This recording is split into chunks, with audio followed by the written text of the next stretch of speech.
sing a happy song together, and we'll all be a happy family. Welcome back. Continuing with this tape recorder, the Grundig TK12. And as you can see, I have actually managed to split this into two parts now. So this is basically the mechanical chassis, and I did find that once you've got this off, you can actually reattach this speed switch system to it, and I did struggle quite a bit with this one. I mean, it does turn out that there are screws there, and at the back here, a couple there, a couple here, and a couple here, which go onto these. So the two at the front, which are tucked away down behind here, and I've put the screws back in the holes so I don't lose them. So there's a couple of screws on this side here, a couple over here, and the two here. Now, as I had no idea how to get this off, I sort of undid all the screws I could see on the top, and that separated this piece from this other, the motor and the pulleys. So I then had to put this bit back on. But other than that, yeah, it is fairly well designed to come apart once you know.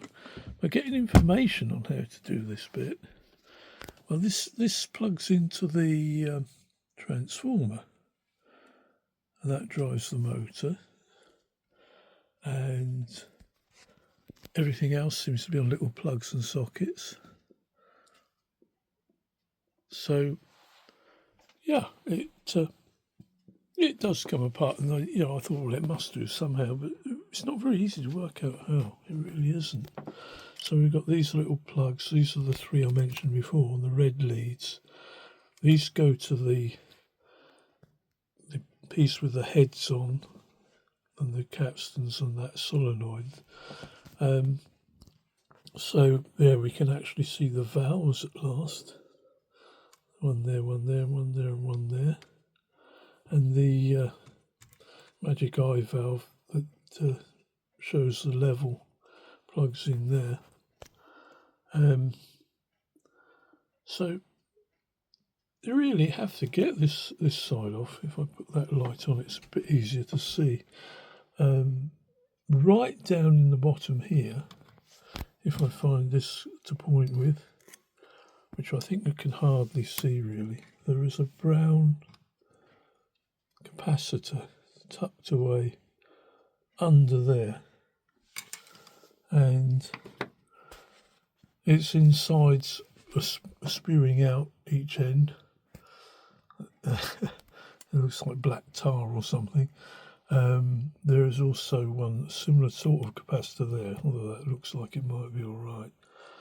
So we got those. The things I'm most concerned about are all these caps here, which you've got to remember are 70 years old, and selenium rectifiers. I think there's at least one, I think there might be two.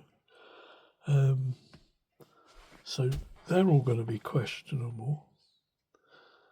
And then on the other side of this, which not so easy to do, I'll try and turn it over. It's a bit lighter now, it hasn't got the motor in there as well. I'll tip it forward on its face, I think. And we can see underneath all these capacitors and so on packed in here.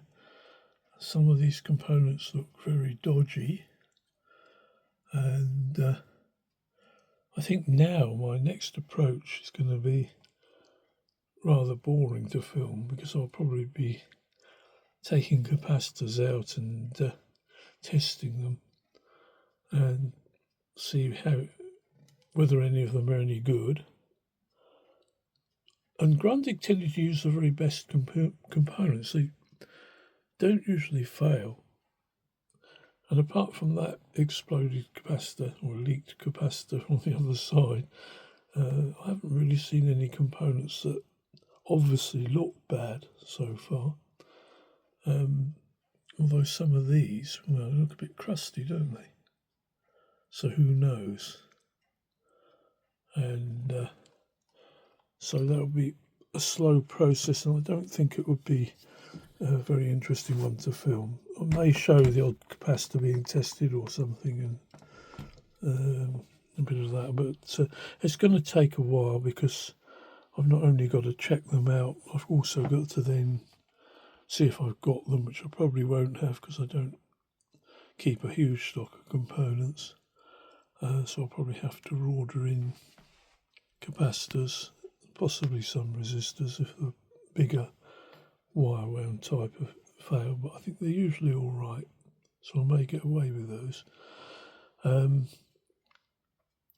So that's it really. I mean, the main point being that this splitting from the other chassis, there's 2 screws on here, 2 over here, 2 over here, and the 2 at the front there, and that splits the chassis into 2 halves.